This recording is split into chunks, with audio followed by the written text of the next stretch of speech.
I'll resist the urge. Unless you want to. I mean, if you want to, it's okay. I just want, don't say it unless you want to say it. Bruno said, "Don't say anything pornographic." Unless you want to say it, then it's fine. So don't say it unless I'm gonna say it. I just don't want you to say it. If you don't want to say it, don't say it unless I'm getting confused. No, don't say Take your time. Well, basically, I don't want you to say something that you would regret because you don't know you're being filmed. Look, it's not the first time that's happened to me. It won't be the last. Well, that's the thing. I don't want you guys to that I'm sure that happens on YouTube a lot, not as much as it happens to politicians.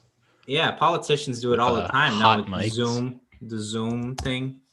They don't realize it's still, people can still see them, and they do. Did you guys see that Argentina guy, that politician in Argentina? No. No. Oh, you didn't see that? That was really bad. Well, I mean, Jeffrey Toobin, CNN contributor, was on a Zoom call and was pleasuring himself to keep it. Oh. Yes. Wait, really? A CNN journalist? He didn't know that he put himself on mute, I guess. That had to turn off his camera too. Sure. CNN guy? And was just wanking it. Jeffrey Toobin. Now, this was like a month or two ago. Yeah. So he's a CNN journalist that did that. I mean, no longer. No longer. Oh, he lost his job. Yeah, obviously. How would you not? I mean, if the guy didn't know that he was doing that, I don't know. Yeah, but you're on a call. Basically, there's a difference between not knowing that you were on a call and not knowing that you were wanking it. That is true. I mean, that is a hard point to argue against. Right. And just in general, anytime you are on the clock and you are in conversation, either virtual or non, with employee. Wait, he was on conversation with them and he was doing that? Yes. Yeah. He was no way. Call. Like, he was on the call. I mean, but he wasn't talking. Was he talking to people? No. Well, he talked to people before and then went on mute. So he was probably like, I'm done. Now I'm going to do my stuff while they think I'm here. Yes. Yeah. Okay, that I can see. Like, if he was doing it while he was talking to them, that would be like even worse. That would be sick. I mean, this was I wouldn't say that would be a power play unlike any other. Yeah, that would just be pretty disturbing, like, imagine, then you would think, what are people doing while I'm talking to them, if I can't see them? I mean, statistically speaking, if he's doing it, that's not like a one-off. No. So you got to figure like. Not. But I'm glad he wasn't like doing it because he was, you know what I mean? Like, because he was talking to someone. And sure, like the thrill of it. Oh, yeah. Yeah, like that would be even a trench coat in a public park. Yeah, exactly. That kind of stuff. But, in the 21st century, I guess that's, but I'm glad I didn't start recording because we're having like this really creepy conversation. But since we're on the topic, I just got to say the guy in Argentina. Gotten it all out of the system. Oh yeah, the Argentina guy. They were having the politicians in Argentina. I think this was kind of like the Congress. It was a big deal. It was like the, top level politicians. And they were having a Zoom call, right? Are you okay there, Ian? It's hot. Do you need intervention? Oh, my burrito. Maybe is so Emily hot. needs to intervene. Emily, he needs water, quick. Cold water. No, my burrito is so hot. Oh, shit. I was trying to eat it on mute and it didn't work out. No, you just look like a cartoon character. But basically, this guy, so he was talking to the other politicians, and he didn't realize that the camera was still on, or he didn't realize that they could see everything. Uh-huh.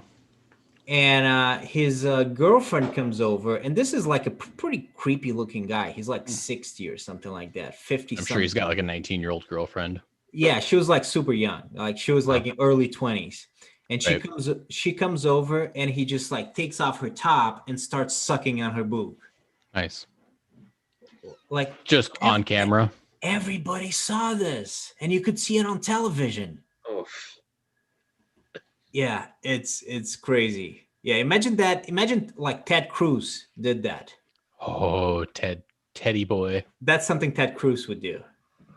No, Ted Cruz is like, Imagine that was playing like they were playing on CNN and stuff like that. Imagine that was the United States. Because I'm surprised honestly that didn't surprised we like. haven't had a politician get caught doing something like that. I'm surprised that didn't go more We're viral. also old. yeah. There's gonna be someone who'll get caught doing that, I'm sure, with this Zoom thing, and they don't really know how to use it properly. I was watching the GameStop Robinhood SEC hearings, and it was pretty boring. But they had Roaring Kitty, the guy who spearheaded it on Reddit, and it was great because he was the only person who knew how to operate a microphone and a video call. Oh boy. Whereas everyone else is just like not muting themselves when they're not talking. They've got background noise. They're using the built-in microphone on their laptop and shit. They're like sitting way too close to the camera. Like the worst of the worst. Like it was a who's who of like video call etiquette offenses. I had a video call, like we did it, Ian, we did it for, and actually Daniel, we did it as well, for Christmas and New Year's, like a Zoom call. Mm-hmm. I tried to do that with my family, and that Mhm. went like horribly wrong. I mean, not that people got upset, but I could not understand like what anybody was saying. I just had to leave after a while, because I mean it was impossible to understand what was going on. Mm-hmm. It wasn't organized by me. There was like about 20 people in the call, and it was just impossible. Like everybody was talking on top of each other. Like you could not really understand anything at all. But anyways, should I start recording, and should we talk about Wandavision? Sure. Yeah, let's do this. Okay. And for the people listening to us on YouTube, which is probably nobody, I'm sorry about this beginning about talking about like sucking boobs in Argentina and all that. So now we're gonna actually talk about Wandavision. Now, all right, 3, 2, 1, go. So, what did you guys think about the 7th episode of Wandavision?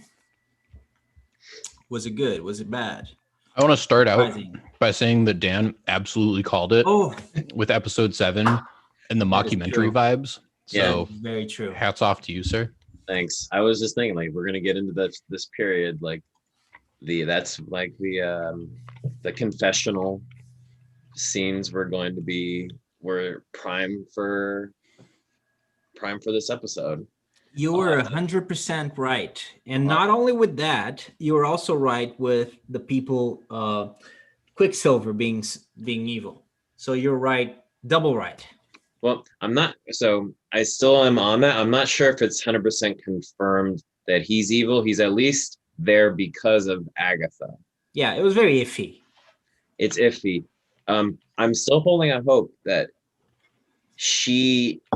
Agatha is, yes, a villain, but I think there's still someone else at play. But we'll see if there still might be a third person involved with all of this. But otherwise, this was probably my favorite lore episode as far as the stuff that we got that was pure comic books. So there was so many comic book dump stuff from this whole thing. Yeah, I have to expose myself as like this was the episode where my comic book knowledge really broke down, because so I've been Googling it frantically to be able to participate in the discussion, and Agatha Harkness is the villain. Mhm. And that's where I was like, I do not know this character. I don't know what's happening. I have no recognition. So, well, I mean, you did more than I did, Ian, because I didn't Google anything. I was just assuming that you and Daniel would, educate me regarding the things that I don't know. Because I knew that Daniel was going to know all these characters. So who is this Agatha Harkness person? Well, she is has a history in the comics with Wanda. Not necessarily in an antagonistic form or purely antagonistic. So, which is why it's interesting that they're showing her as a full heel at the moment.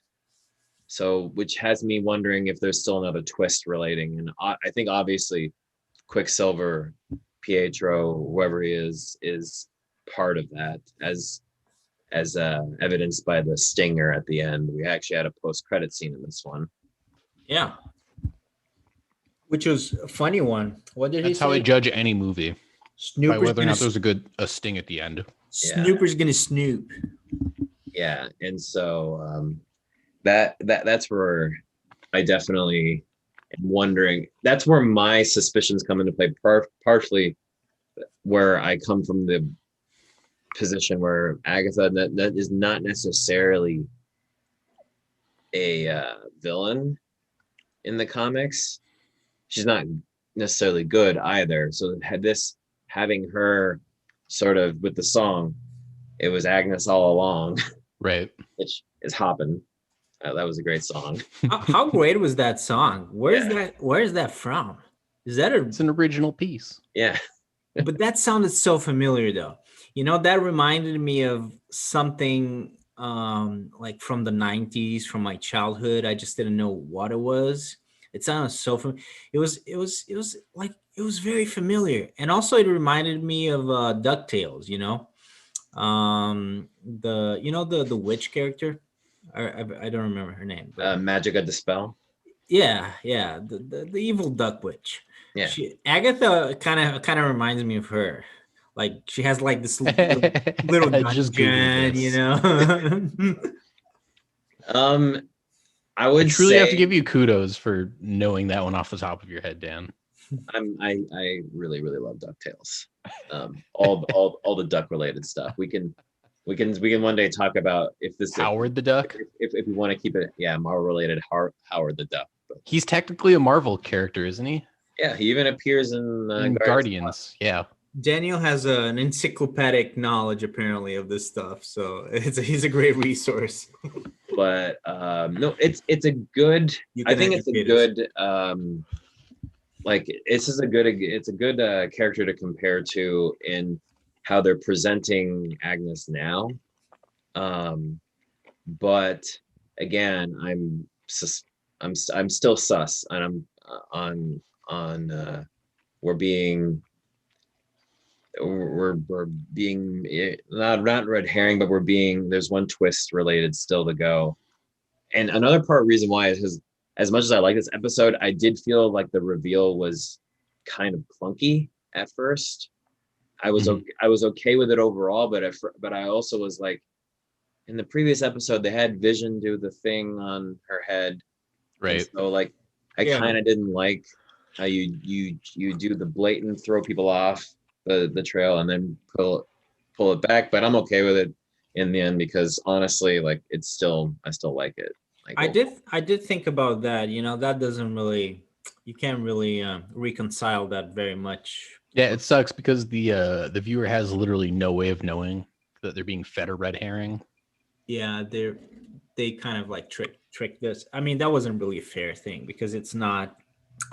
I mean, they don't really go together. Unless she was acting, but that's kind of and that to me is just more of a show running choice. Is like, I get that you want to do the what a twist, but the way you could the only people who I feel the only people who I think were going to be sus of Agnes this whole time were going to be people who very much were steeped in the lore of Wanda and her history, because having a character named Agnes and have her dress up as a witch on Halloween of all things, right?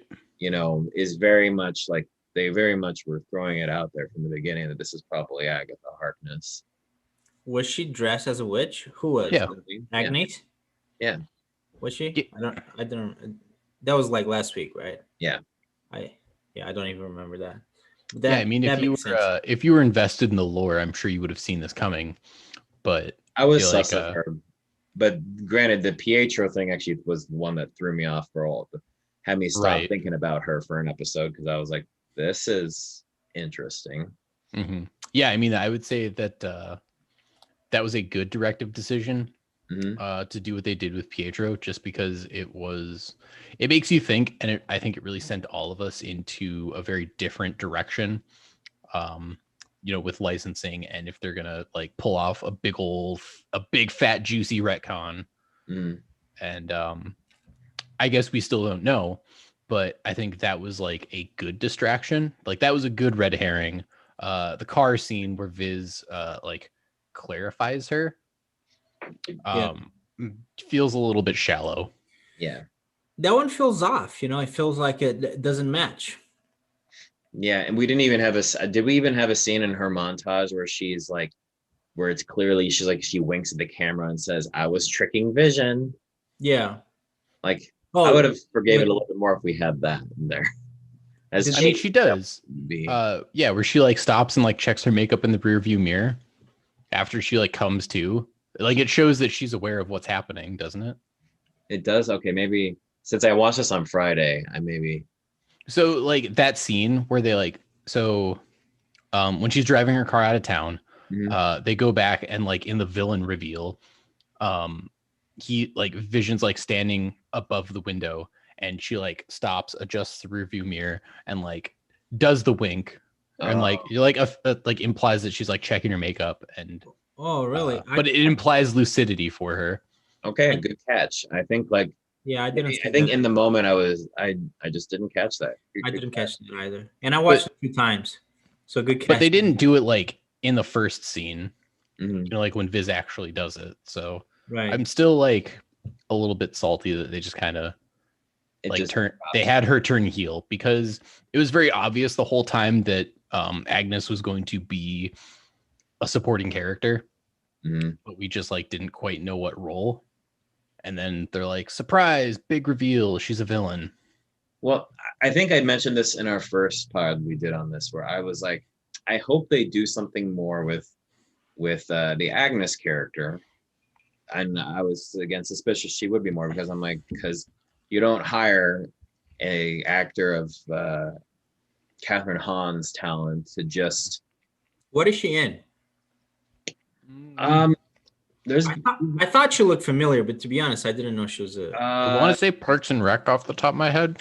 She was there for a season. She was the one who ran the opposing campaign for Paul Rudd's character. Yeah. For Bobby Newport's character. But she's been everywhere. Like a pretty good movie with her. Well, maybe not a pretty good movie, but a fun movie with her is Bad Moms. I haven't seen that. Where she's with Mila Kunis and Kristen Bell, and they both like are supposedly bad moms because they don't want to have to be there with their like kids all the time. And there's a lot of comedy at play about that, and I actually ended up really enjoying that movie. But she's there's a lot I'd have to look it up, but she's been in a lot of good things. She's always been sort of not necessarily a side character, but like at least a supporting character in a good way, but she's always had like great range. And so I was always curious why they cast someone like her to just be Agnes next door. You can cast anybody for that. Right. Oh, hey. Hey, Ronnie. Oh. You want to say something about WandaVision? How do you feel about Catherine Hahn, Ronnie? Yeah. How do you feel about Catherine Hahn? Catherine Hahn. Look at Ronnie. Look who's here. Look, see, this is hello. Bruno. You remember Bruno? Hi. Zero bothers.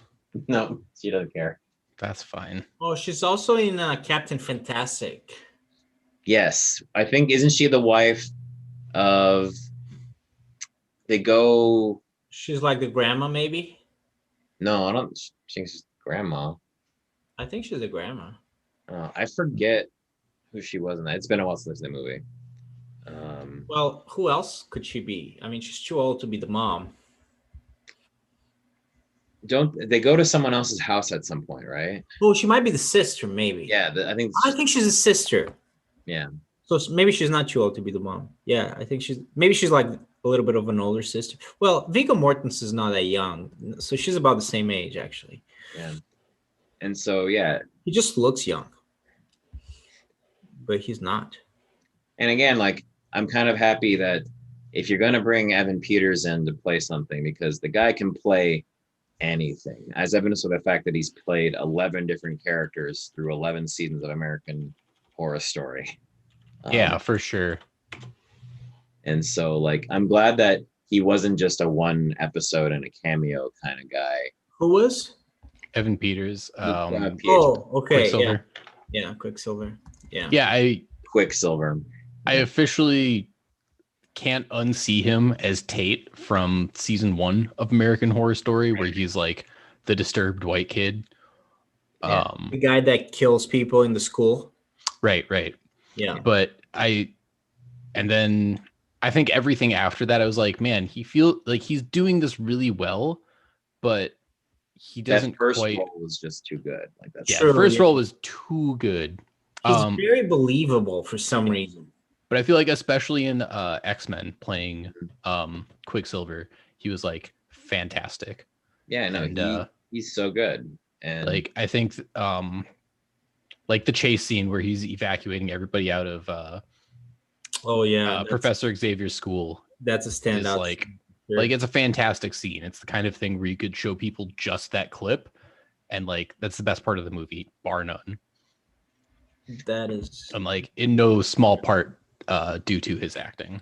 Yeah, and so I have a feeling that like the next episode will be another twist with him, because while it does show her sort of like doing the purple smoke on him, like that purple, I guess, signifies Agnes's magic. Right. Red is Wanda, and there's that book in Agnes's basement has orange, so there's another. Well, hers is purple, isn't it? Huh? Hers is purple. Agnes is purple, but there's a book in her basement, if you notice, that has an orange hue to it. Oh. So we have, I think there is still someone else at play. I think there is. I think they kind of mention it actually at some point. I even wrote it down. It's a very quick mention, but they do mention something about another person being behind it. Well, I think that Wanda tells somebody at some point she doesn't think she can't control it, or at least. Yeah. I even wrote it down, but I wrote down so many things. Yeah. I have to wonder, there's got to be something up with also the lack of children.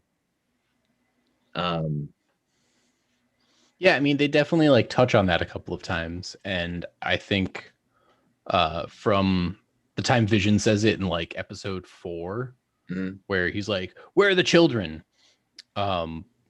And then I noticed it again, like the thought just came up when Darcy is trying to drive the truck back to the house, and then there's like the whole crossing of children.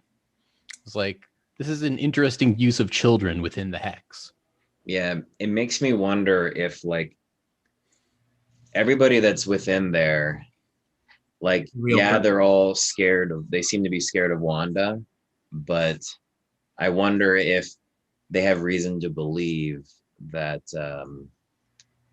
perhaps their children are held hostage. Yeah, I mean, I think it's entirely possible. But by the way, I remember now. So when Rambo confronts Wanda and they're about to fight, and then Agnes intervenes, she says, I don't know who is behind this. Like, she says a name. I just didn't recognize the name and I didn't write it down. But she says, I think it's the guy, the bad guy, the police officer, the colonel. Oh yeah, she was talking about whatever his name is. Yeah, I don't remember, and I didn't write it down. But I think, I don't know if she means by that he's behind like the whole thing. I think that's what she meant. I think she figured out. It's a little bit confusing. I thought that scene was a little bit confusing. I don't know if that's on purpose or not, but she's trying to tell Wanda something, but it wasn't very clear and it was very fast. I I only really caught it the second time. The first time, I don't think I caught it. And I'm not sure Rambo has the idea, knows who's fully behind it either. I think she's more or less like, she very much knows that whoever the sword guy who's in charge, he just wants Vision's body.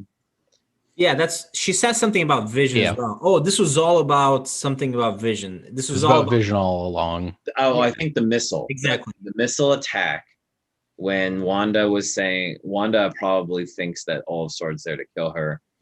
And she was maybe pointing out that this was, it's all, he doesn't care about Wanda, he only cares about Vision. Yeah, exactly. So that's what it is. So I think that's tangential to who's actually maybe in control of the hex. So I think there's two things around that. Maybe. Well,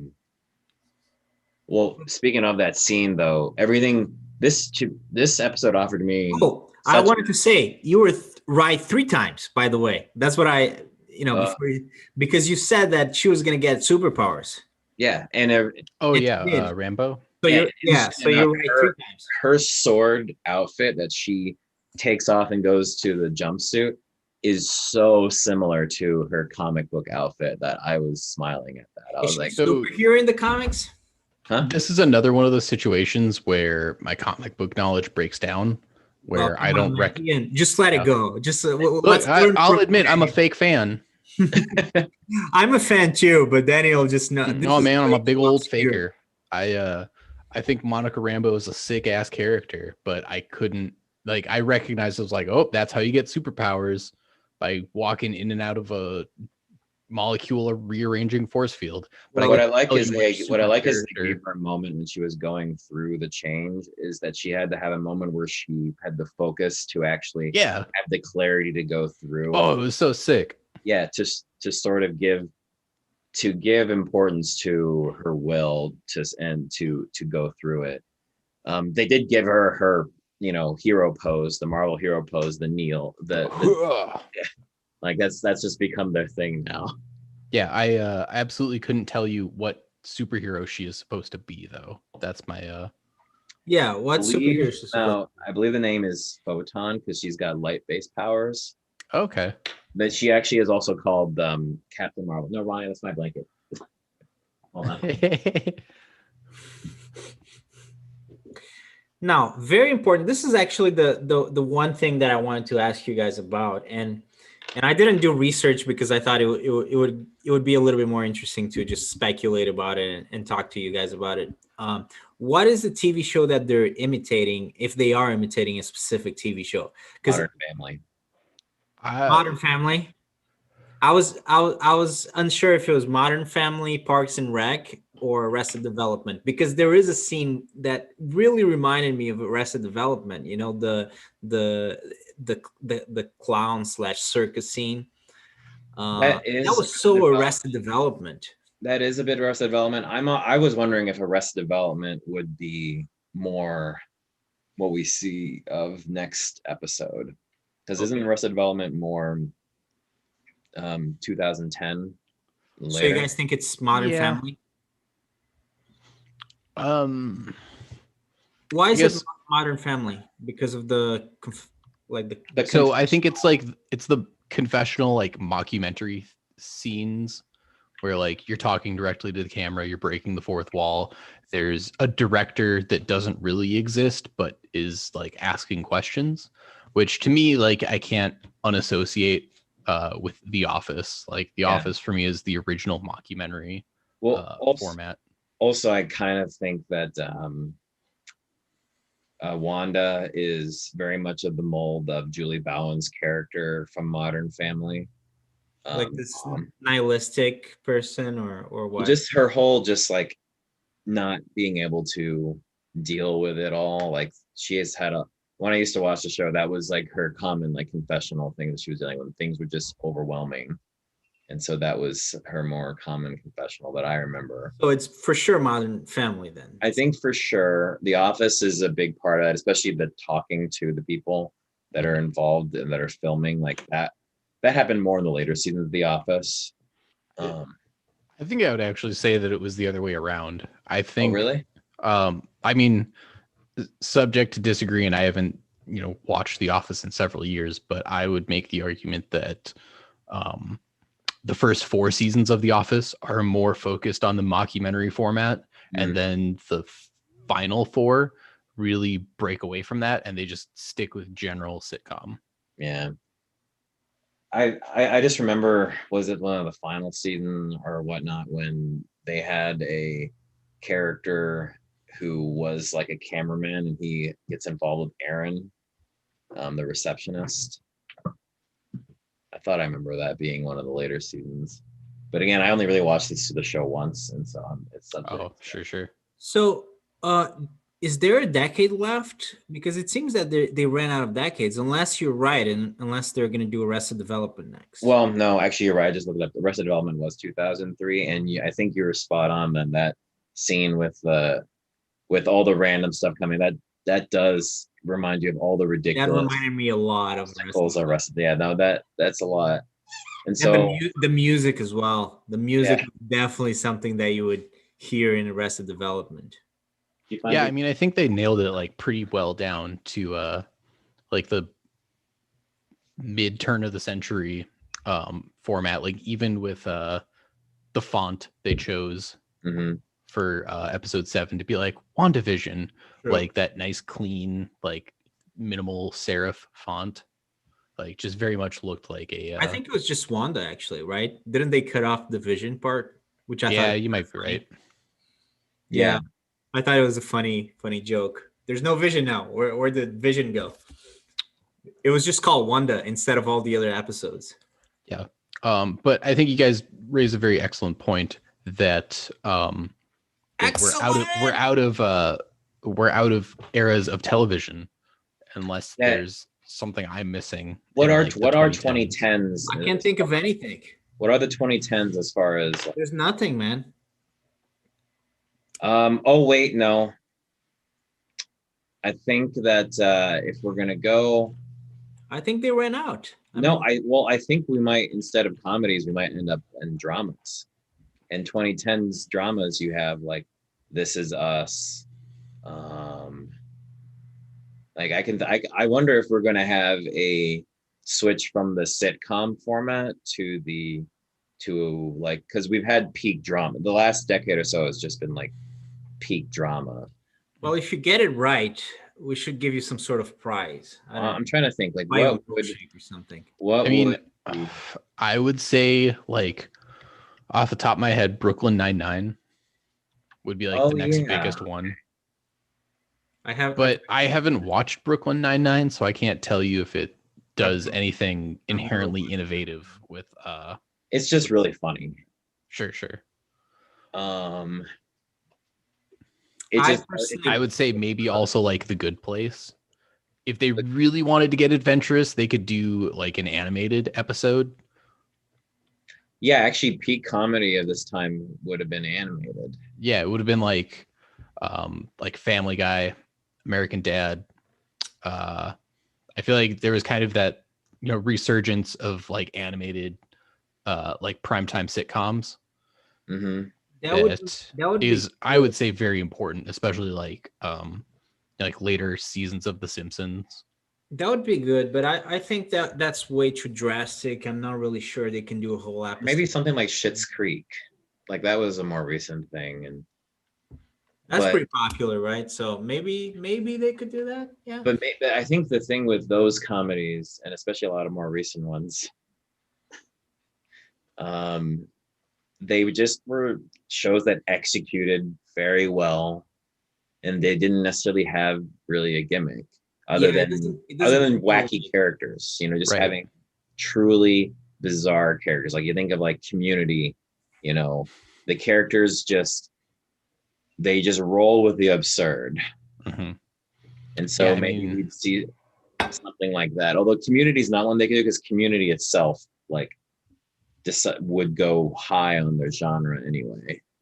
So I think there's this weird breakdown in a lot of ways that all of the notable television series that would take place after this point mostly consist of just having like really solid archetypes. Yeah. And in order to do that, you would have to fundamentally change the characters that WandaVision has established thus far. Hmm. And on top of that, there are only 2 episodes left. Yeah.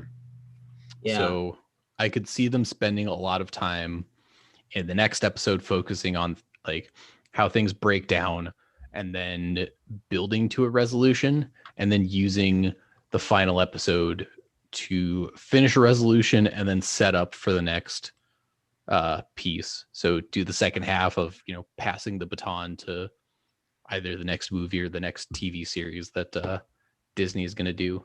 Well, and also technically Modern Family was like 2009 to 2020. And so we are kind of at the point where like they've done. Yeah, there's nothing. Yeah, there's no more. Yeah. I feel like they've kind of done it all. And they kind of skipped the 90s. So if then this will be my much more bold prediction than last week's, because I felt like the one I got this week was a given. We were going to have the confessional mockumentary stuff. So I think we go drama. Good drawing. That's a bold one, but I think you'll probably be right because your record is pretty good. Well, I'm 1 for 1. No, I mean you got, like I said, three right things. I mean, I guess I would say it's low hanging fruit, but it was still like a very good call. Yeah. And as soon as I saw it, I was like, Dan was right, and I felt vindicated for you. Oh, I felt pretty good about that too. But I'm going to be very curious. But yeah, that would be my thing if they're gonna try to change thing up from one to another. But I think you're also right, Ian, that there's a lot to do still, and I'm not even sure they can really effectively use the sitcom model anymore if they actually want to finish telling the story. Because at this point, they do need to talk about Quicksilver. They need to talk about Agatha Harkness, who's behind it. They're going to need to set up whatever comes next. I mean, there's so many things and these are pretty short episodes. So I'm not really sure they can it's probably a good thing that they ran out of sitcoms. Maybe that's why it has 9 episodes. The way this will end is we're gonna have something happen and they'll have a semi conclusion, but where they'll have the tag that Wanda will return for Doctor Strange in the multiverse of another prediction. Well, I mean that one. Predictions then. Well, we already know she's going to be a co-lead of that movie almost. So. Yeah, I think that's probably what's going to happen. But that's why has me very curious about the orange hue around that book, because Doctor Strange's arch villain is Dormammu, who has this sort of reddish orange hue. But I don't know if they're going to have Dormammu action going on in here. I think there is someone extra dimensional involved here. You just can't stop, Daniel. You just can't stop making predictions, man. I'll roll with that. I'll throw a prediction out. Yeah. I'll just off the top of my head, I'm gonna say that the Hex gets disassembled and a Doctor Strange character shows up and says, "All right, everybody in Westview, stop fucking around. I'm sick and tired of watching this." And then it sets up for the next Doctor Strange movie. Okay. Either Benadryl Cucumber Patch is going to show up and be like, "Everybody stop," or it's going to be Dormammu. But I think you're definitely onto something with the book, because we don't really know what it is yet, and there are a lot of possibilities there. Yeah, that's a good that's a great name for Eggs Benedict Cumberbatch. Yeah, but I think he might show up. Who knows? I think he might show up. I mean, they can always have someone come and film a short cameo. Yeah, sure. And even Agents of S.H.I.E.L.D., and that was a while ago, but I'm pretty sure. Yeah, he did. Nick Fury was in it at some point. Samuel L. Jackson. Yeah. So if they can do it with Agents of S.H.I.E.L.D., which is a, much lower budget than this, I think. So I think they can. Yeah, I think they can definitely get Benedict Cumberbatch to come in and do a couple minutes. Yeah, I'm just so curious. Like, I just in my mind there is a final twist here that they're going to throw on us. Yeah, there's going to be a twist for sure of some sort on top of this. Well, I think it's a conspiracy. I think there's more than one bad person because I think Agatha's bad. I think Quicksilver's in it, and I think, but the main villain I don't think was revealed. Well, I think that we're still missing the through line as to what is the driving force of this show. Yeah, and I think grief is a big part of it, which is why I come back to the missing children a lot in Westview, and I feel like there's something still left to be done as to connecting everything together for the through line. And the villain that most people I think expected to be the villain of this after a while was Mephisto, who as a character in Marvel appears to heroes at their lowest point and basically like strikes gives a them a deal with them. proposition. well, do you think that's impossible now? I think that's very possible. I still think it's possible, and I still wonder if instead of being someone who just appears to superheroes, if the whole town is actually people that are like ensnared in this, if it's not just Wanda. That's what I'm very curious about. Like, what is the through line that ties this together? Well, I think it could still be Mephisto. I didn't know that was a thing, but Yeah, he definitely, like, he has a history. That's what he does in Marvel, and he has a history with Wanda. In the comics, he's the reason why her children exist. Yeah, you told us that the last time, but I don't think you. I think they're like he uses a piece of his own soul to help create them. Okay. Oh, another interesting thing is that the kid he also has psychic abilities like Wanda, and I think we had already seen that. But he reads Agnes, and before we know she's the villain or she's one of the villains, and he says, "You are quiet on the inside, Agnes." That's what he says. So there he knew there was something going on with her, but that's still not very clear. I mean, I don't know what that means. Which to me throws into question like how real the kids are, because like that makes me think, wait, they're real. I think they're real, right? But they have real powers. They're definitely real, because that's still like a comic book accurate fact that Wanda had twins, Billy and Tommy, that were Vision's children. They didn't really explain how a robot could produce children, but it's that would be a different sort of comic. It's accurate to the comics. Like that's still coming from source material. So I definitely think like there's no doubt in my mind that the final 2 episodes are going to set up for like the next arc. The question is just how they're going to do it, and they could go in a dozen different directions. They could set up for Tommy and Billy to be their own superheroes, and they could start another spinoff from that. I don't think that'll necessarily happen, but it's another possibility. Yeah, I do wonder if the show will end and the kids disappear into the multiverse, and that's why Wanda has to team up with Doctor Strange to find them. Wow, that is another crazy prediction, Dan. Crazy prediction again. If you get that right, I mean, maybe we should play the lottery together. I don't know. No, I'm just a fan of stories. I love stuff that like, and if you give me a puzzle to try to figure out, I will come up with as many different ways that they could be solved. Well, the multiverse, yeah, I don't know if that's what's going to happen. I would be very impressed because you just called it, but yeah, I think there's going to be something still about the multiverse because we didn't, get Quicksilver and all that. I think they're still going to reveal that probably. Yeah.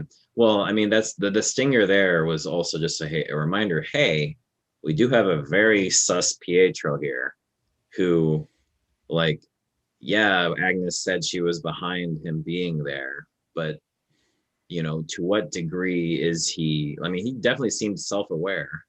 Yeah. No, Like, I think he's still involved in the multiverse. I think, but like you said the other time, I mean, you're also right about that. I mean, both things are not mutually exclusive. You can yeah, have one storyline, and you can still have the other one, which is he's involved in this to some extent.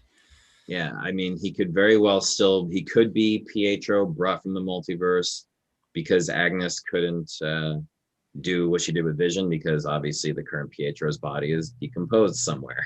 So Yeah. you need another Pietro. Well, But that, also that's, his that's memories were different.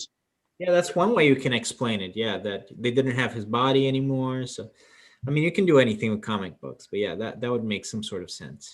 Right. And that because clearly Wanda was surprised by him and he came in right at the right moment when Vision and Wanda were trying to figure things out and were on the verge of a breakthrough. So all of that's I feel like the suspicion with him is still on the table. And you know, I'm very much here for what these next two episodes are going to do. I did kind of like the lame reveal that Monica Rambeau's person that's going to help her out is just somebody she knows through the military, and it's like everyone was thinking, oh, it's going to be Reed Richards or someone like she knows, like fans. Nope. I really hope it's not Reed Richards. Oh no, I think I thought that reveal of that the one who brought her that the suit and the vehicle, like that was her contact.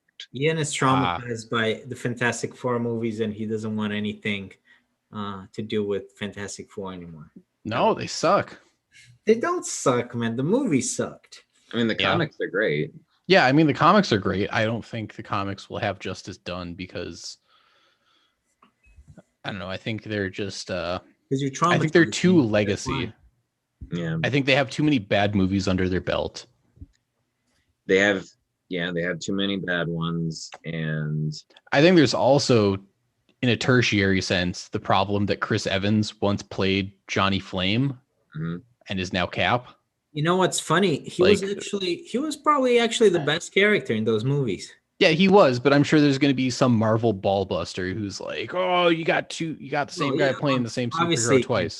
can play both I things. mean, there's people are joking. I think, although I think half joking, he's actually going to show up in the multiverse, in the Spider-Verse movie as Johnny Storm, because of course Yeah. everyone's going to be in that movie apparently.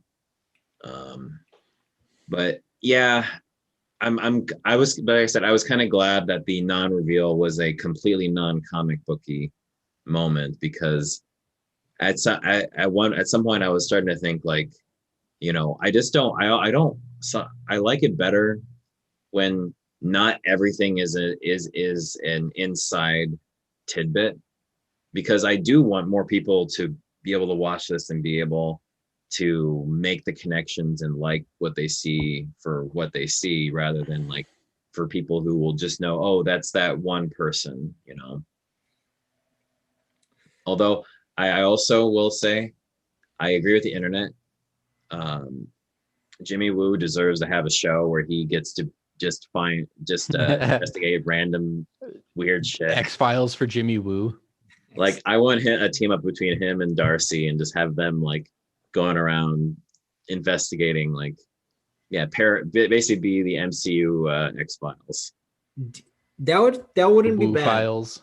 Yeah. But out of the two pairs, with Darcy and Wu and Darcy and Vision, I actually like Darcy and Vision better. That Vision together was pretty good. was pretty good. Like when she thought that he was hitting at her, that was the hitting on her. That was really really funny. Yeah, that's some She's scene we like, have talked no, about. that's a hard pass. I thought that was so funny. I also like how he just literally stayed in the car for as long as he did. He was like, I can fly. Yeah, like he was also wrapped up in the like mockumentary confessional. Yeah. Format.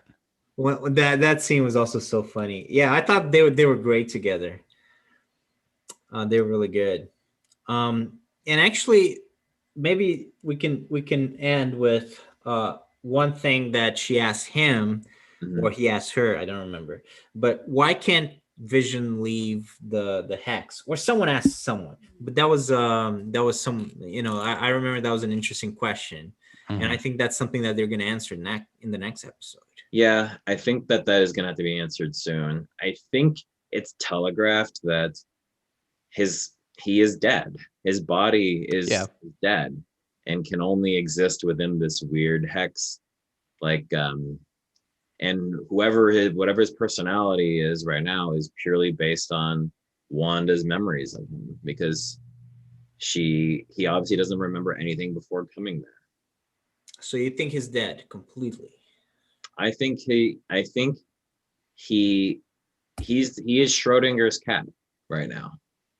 He is alive so long as the hex is there, but he's only alive within the hex. But he is basically, an example of quantum mechanics, really. Like, Man, way to make this inaccessible, Daniel, to apes well, like I myself. mean, to be fair, Thor actually applied a lot of that in with the astrophysicists they had in those movies too, talking about the Einstein-Rosen bridge, and Yeah. they tied in a lot of now some of it's obviously like magic, like these weren't truly like Magic is science. just science we don't yet understand. Yeah, That's actually a pretty cool thing that they come up with in Thor. yeah, and so but the Einstein-Rosen bridge is something that has been theorized, like to be able to bridge two pieces of space. Mhm. um a lot different than the oh, I forgot the Bifrost. huh The Bifrost.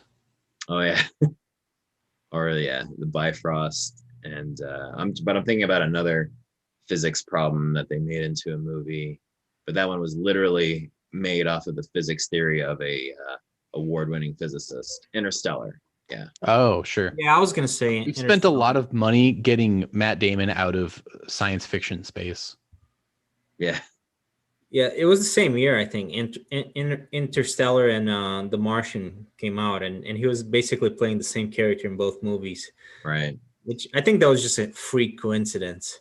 But I'm always for adding in real science that Well, with the fiction. The Martian was all real science, right? Was it? I think that was the whole point about the book, was that someone was like super nerdy, and the book was basically him trying to make a realistic science fiction movie about Mars. I think that was his goal.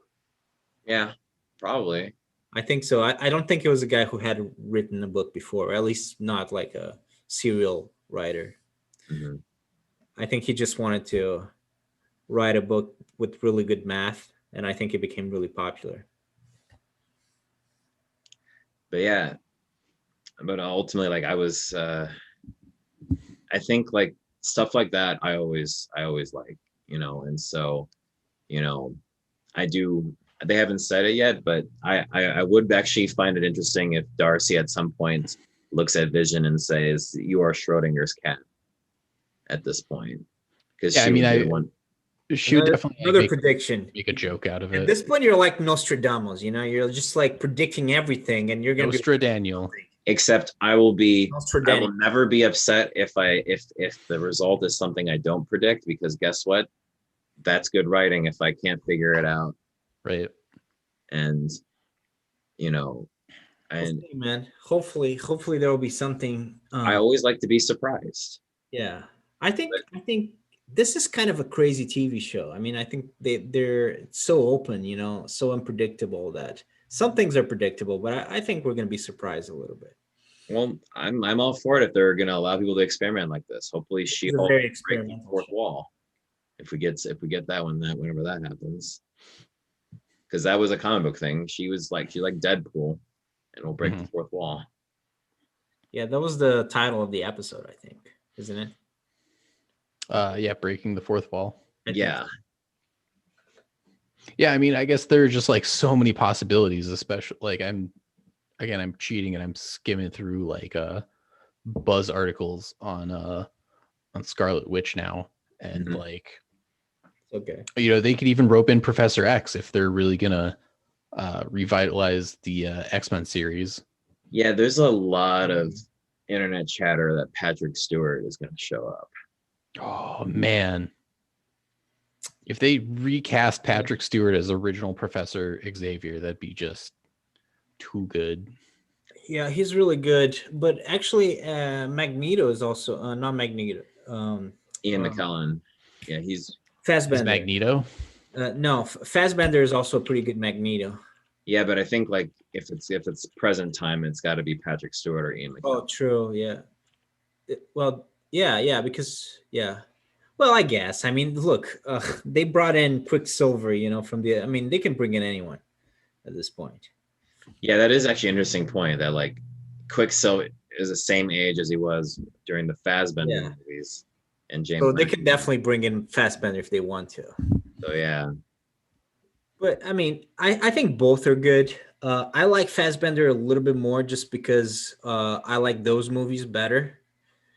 But well, with that being said, Logan is by far my favorite movie, and that has Patrick Stewart. Mhm. My favorite X-Men movie, not movie overall. They were and it really made X-23. They found a fantastic role as actress for her. I think it was. I mean, that movie In Logan? really good. Oh, I still haven't watched Logan yet. Oh, you haven't? Oh Nope. man, that is the best Marvel movie in my opinion. The best X-Men movie for sure, but I think I don't know, Daniel. Can you think of anything better? In my I opinion, mean, I wouldn't say it. I personally wouldn't say it's the best. I think it's because I also don't. It's not an MCU movie. It's not meant to be. to be honest, I think the MCU. I've done this. I've ranked the superhero movies. I've ranked the Marvel movies. I mean, I'm a very weird person. So No, but I would say it's a good movie. I'd go into it less watching a comic book movie and just watching a really interesting sci-fi take on a comic book character. They did the Old Man Logan arc. Old Man Logan. It's pretty good. It's not really connected to any of the other movies. I mean, vaguely so, but it's definitely it stands on its own, which is also why it makes it great. But yeah, but I was gonna say, in my opinion, the MCU movies are not amongst the best Marvel movies, with the exception of maybe Guardians of the Galaxy. But I like Logan. I like some of the Spider-Man movies, like Into the Spider-Verse, some of the Tobey Maguire movies. Tobey Maguire movies, really? You don't like those? I mean, Spider-Man No. 2. Spider-Man 2. Man, if you don't like Spider-Man, you're crazy. But if you don't like Spider-Man 2, that's even crazier. Alfred Molina as Doc Ock. That movie was just perfect, man. It's a Spider-Man movie. You can't make a better Spider-Man movie. That's still my favorite Spider-Man movie. Other than Into the Spider-Verse actually might have eclipsed it. So. Spider-Verse is bar none the best Spider-Man movie. I mean, that movie I don't know about is that. probably still the one I've watched more than 3 times. I think Spider-Man 2 is probably the best. Into the Spider-Verse is definitely top 3, but I don't know. Well, here's the thing.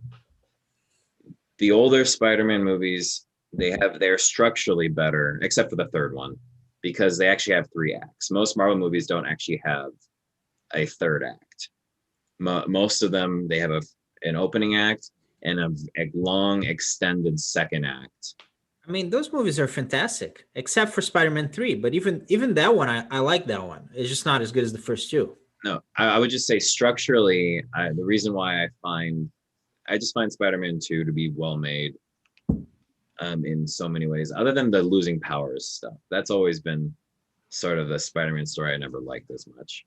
But I think we're on a tangent now, though. Yeah, but who cares? I mean, we're talking nerd, Yeah. But yeah, we should probably end it. It's funny because we make these podcasts and we end up talking for longer than the actual episode. Yeah. It'd be interesting once people start getting back to movies. Yeah, that we because it's a little bit ridiculous. So we got to start talking about movies again, because at that point we actually have a make list of shorter movies. podcast than the I movie. do have a list of movies once we get back to that of Awesome. newer-ish releases. All right, so we can keep talking for a little bit, but I'm just gonna end the recording. Thanks for watching, guys. Yep. And we'll be back next week. Ronnie says bye too.